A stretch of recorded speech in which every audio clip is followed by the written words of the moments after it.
حضرت جمعہ کے خطبے میں ہاتھ پر ساکل باندھ کر بیٹھتے ہیں تو یہ بیٹھنا کیسا؟ ساکل باندھ کر بیٹھنا مطلب کیا؟ یہ گھٹنوں کو کھڑا کر دیتے ہیں کچھ لوگ، اور یہ ہاتھوں کا حلقہ بناتے ہیں گھٹنوں کے ارد گرد، اس طریقے سے گھٹنے اٹھا کر بیٹھتے ہیں۔ یہ طریقہ ادب کے خلاف ہے، بلکہ خطبے کے دوران، بلکہ مسجد کے اندر جب تک ہم بیٹھے ہوئے ہیں تو ادب کے تقاضوں کو ملحوظ رکھنا چاہیے، کیونکہ مسجد اللہ کا گھر ہے، تو خطبے کے دوران تو اور زیادہ ادب کرنا ہے، خطبہ سننا بھی ضروری ہے، تو اس میں اس انداز میں بیٹھنا چاہیے جو ادب والا انداز ہو۔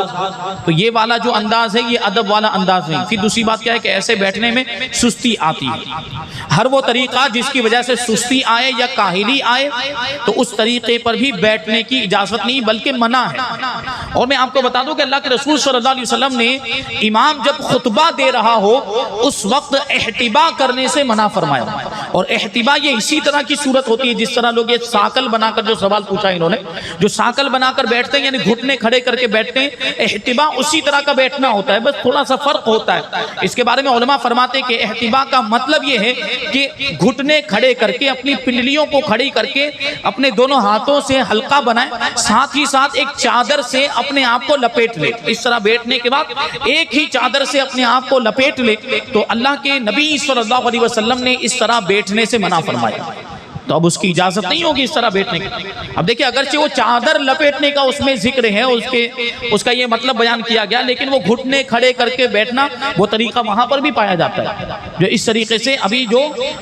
خطبے کے دوران لوگ بیٹھتے ہیں تو ایسا بیٹھنا منع ہے، نہیں بیٹھنا چاہیے ادب والا۔ کیسے بیٹھنا ہے؟ حکم کیا ہے؟ نماز میں جس طرح قعدے میں بیٹھتے ہیں اسی طرح بیٹھنا چاہیے۔ قعدے میں نماز میں کیسے بیٹھ، نماز کی حالت میں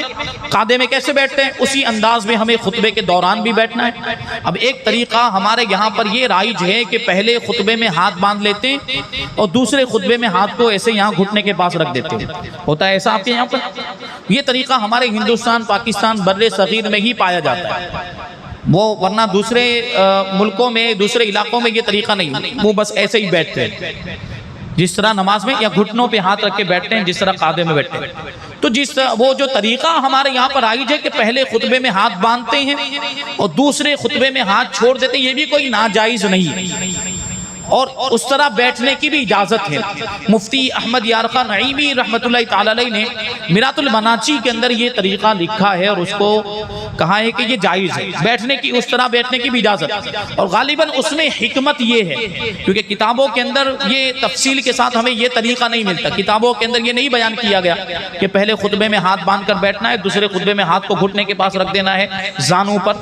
یہ طریقہ کتابوں میں موجود نہیں ہے۔ لیکن اس میں حکمت یہ ہے کہ جو کتابوں میں جو بیان کیا گیا وہ یہ ہے کہ جس طرح نماز میں قعدے کی حالت میں بیٹھتے ہیں اس طرح بیٹھنا ہے۔ تو ہم قعدے کی حالت میں بیٹھتے ہیں تو کہاں ہاتھ رکھتے ہیں؟ گھٹنے کے قریب زانوں پر ہاتھ رکھتے ہیں، تو یہ تو بات سمجھ میں آ گئی کہ قعدے میں تو ایسے بیٹھا جاتا ہے، تو یہ ایسے ہی بیٹھنا چاہیے، مطلب یہ ہوا۔ لیکن علماء فرماتے ہیں کہ اگر کوئی بیٹھ کر نماز پڑھ رہا ہو تو وہ کیا کرتا ہے؟ قیام، جب تک وہ قیام تو اب ساقط ہے، یعنی جو ایسی نمازیں جن میں قیام فرض نہیں، نفل نماز، یا کوئی معذور ہے، معذور پر بھی اگر وہ قیام نہیں کر سکتا تو بیٹھ کے نماز پڑھے گا، تو وہ ہاتھ باندھتا ہے کہ نہیں بیٹھ کر؟ تو بیٹھنے کی ایک صورت یہ بھی ہوئی ہاتھ باندھنے کی، تو اس لیے ہو سکتا ہے یہ طریقہ ہمارے یہاں پر رائج ہو گیا ہو تاکہ ان دونوں صورتوں پر عمل ہو جائے، ہاتھ باندھنے والی صورت پر بھی عمل ہو جائے اور یہ گھٹنے کے قریب ہاتھ رکھنے والی صورت پر بھی عمل ہو جائے، تو ایسا کرنے کی بھی اجازت ہے، کوئی حرج نہیں، دونوں ادب والے ہی طریقے۔